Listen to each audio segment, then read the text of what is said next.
Hello', welcome to Bondip kitchen. আজি আমি বহুত দিনৰ মূৰত এটা ৰেচিপি লৈ ওলাই আহিছোঁ। আজি আমি বিস্কুট বনাবলৈ লৈছোঁ। নাৰিকলৰ বিস্কুট ঘৰতে বনাম অভেনৰ সহায়ত। আপোনালোকে অভেন নহ'লে কেৰাহীটো বনাব পাৰিব। আমি তাৰ কেনেকৈ বনাব লাগে সেইখিনিও আপোনালোকক জনাই দিম। আহকচোন চাওঁ বিস্কুট কেনেকৈ বনাওঁ। এতিয়া আমাক বিস্কুট বনাবৰ কাৰণে লগা সামগ্ৰীসমূহ হৈছে আমাক লাগিব নাৰিকলখিনি আমি ধুনীয়াকৈ কাটি মিক্সিত মাৰি গুড়ি কৰি লৈছোঁ। আপোনালোকে শুকান নাৰিকল দিও বনাব পাৰিব, কিন্তু কেঁচা নাৰিকল দি বনালে তাৰ টেষ্টটো অলপ ভাল হয়। তাৰপিছতে নাৰিকলৰ সম পৰিমাণে আমাক লাগিব ময়দা, আৰু ময়দাৰ সম পৰিমাণে লাগিব আমাক চেনিখিনিয়ে মিক্সিত মাৰি গুড়ি কৰি ল'ব লাগিব, পাউডাৰ কৰি ল'ব। তাৰপিছতে লাগিব আমাক অকণমান বাটাৰ, অকণমান ঘিউ আৰু 1 চামুচ বেকিং পাউডাৰ। আমি সেইখিনি বস্তু লৈছোঁ আৰু আপোনালোকক দেখুৱাইছোঁ বস্তুখিনি। আমি আচলতে নাৰিকলখিনি আগতে পেষ্ট কৰি ল'লোঁ আৰু চেনিখিনিও আগতীয়াকৈ গুড়ি কৰি লৈছোঁ। আৰু এতিয়া বনোৱা আৰম্ভ কৰোঁ, আহকচোন। এতিয়া আমি ৰুম টেম্পাৰেচাৰৰ বাটাৰ ল'ম 1 চামুচ, তাতকৈ অকণমান কম হ'লেও হ'ব। তাৰপিছতে আৰু সিমানকণমান আমি ঘিউ ল'ম। ঘিউ ৰুম টেম্পাৰেচাৰ হ'ব লাগে। আপোনালোকে অকল বাটাৰ দিও বনাব পাৰে, বাটাৰটো চল্টেড বাটাৰ হ'লে ভাল। আৰু মই সম পৰিমাণে ঘিউ আৰু বাটাৰ লৈ লৈছোঁ। দুইখিনি ৰুম টেম্পাৰেচাৰ হ'লে ভাল, কাৰণ সেইখিনি আকৌ আমি মিহলি কৰিব লাগিব। এয়া মই মিহলি কৰিবলৈ লৈছোঁ।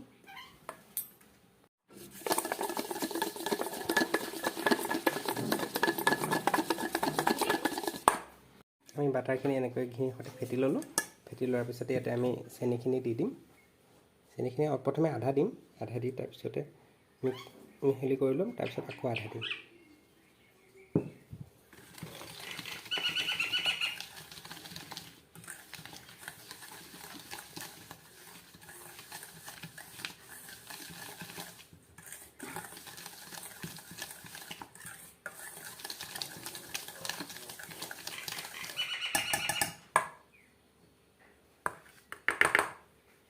দেখিছে, চেনি গোটেইখিনি দি দিলোঁ। এতিয়া গোটেইখিনি ধুনীয়াকৈ মিহলি কৰি ল'ম।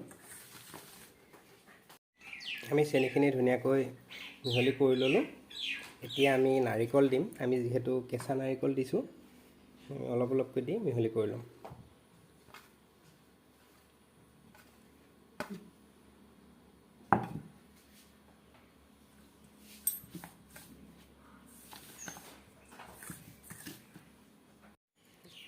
আমাৰ এতিয়া মিশ্ৰণটো এনেকুৱা লদা নিচিনা হৈ গৈছে।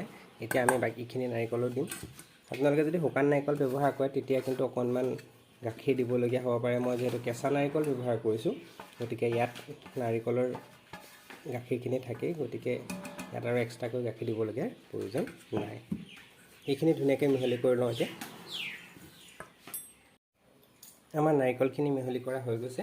এতিয়া আমি এটা বাচনত, অকণমান ডাঙৰ বাচন, কাপটো সৰু হয় যিহেতু, ময়দাখিনি বাকি ল'ম আৰু তাতে অকণমান 1 চামুচ বেকিং পাউডাৰ মিহলি কৰি দিম। যদি আগতীয়াকৈ মিহলি কৰি নলওঁ, বেকিং পাউডাৰখিনি একে জেগাত থাকি যাব। থাকি গ'লে আমাৰ পিছত অসুবিধা হ'ব।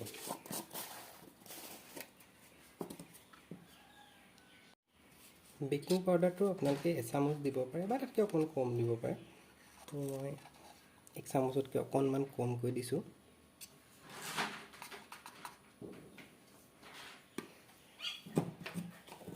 সেইখিনি আমি আগতীয়াকৈ মিহলি কৰি ল'ম।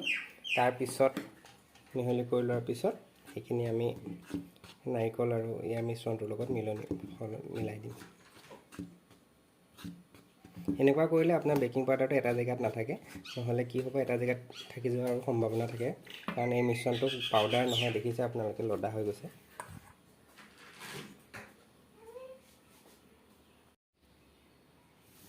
আমি বাকীখিনি ময়দাও দি দিছোঁ। বাকীখিনি ময়দা দি দিয়াৰ পিছত এনেকৈ আমি মিলাব লৈছোঁ।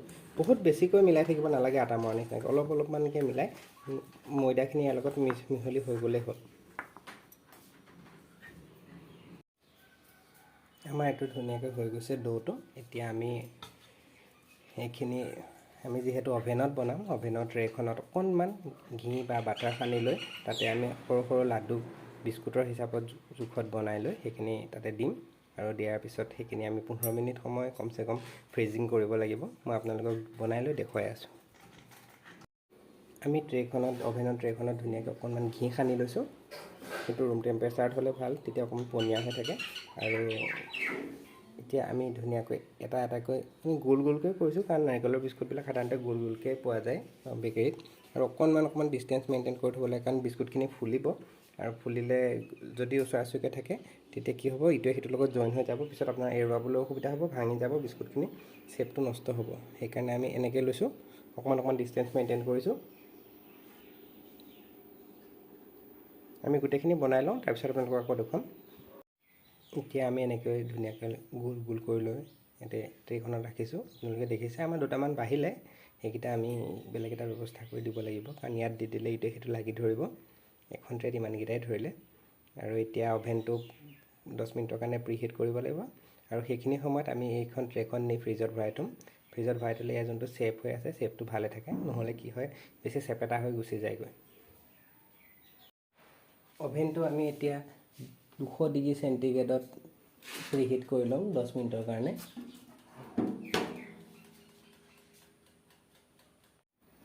আমি এইখিনি ফ্ৰিজিং কৰা হৈ গ'ল 15 মিনিট, আৰু অভেনটো প্ৰিহিট হৈ গ'ল 15 মিনিট। এতিয়া দুটামানত অকণমান ডেক'ৰেশ্যনৰ কাৰণে চেৰি অকণ দি দিছোঁ, আপোনালোকেও দি চাব পাৰে কেনেকুৱা হয়। মই আজি প্ৰথম দি চাইছোঁ, কেনেকুৱা হয় আপোনালোকক জনাম বাৰু। এতিয়া আমি অভেনটোত মাজৰ যোনটো খাপ আছে, মাজৰ খাপটোত দিব লাগিব, আৰু টেম্পাৰেচাৰটো 200, আৰু এইটো 20 মিনিটৰ কাৰণে দিব লাগিব। আৰু যোনটো আমাৰ ষ্টিক থাকে ন গৰম হয়, সেই দুটা ডাবুলত দি থ'ব লাগিব। আপোনালোকে 20 মিনিট 200 ডিগ্ৰী চেণ্টিগ্ৰেডত দিয়াৰ পিছত আকৌ 15 মিনিটৰ কাৰণে টেম্পাৰেচাৰটো 250 ডিগ্ৰী কৰি দিব, 15 মিনিটলৈকে ৰাখিব।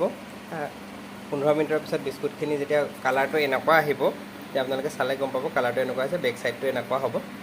আৰু আমাৰ কিছুমান অকণমান বিস্কুটখিনি দিয়া ঘন হোৱাৰ কাৰণে শ্বেপবিলাক অকণমান বেয়া হ'ল, আপোনালোকে আৰু অকণমান সেৰেঙাকৈ দিব, তেতিয়া বিস্কুটখিনি শ্বেপখিনি ধুনীয়া হ'ব।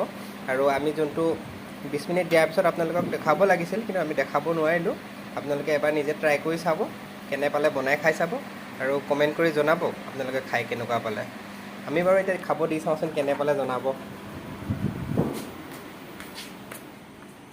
এটা খাই চোৱাচোন কেনেকুৱা হৈছে। দেখিবলৈতো ধুনীয়া হৈছে।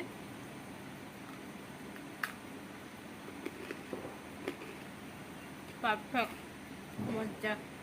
আপোনালোকেও বনাই খাই চাব আমাৰ নিচিনাকৈ, কেনে পালে আমাক নিশ্চয় জনাব।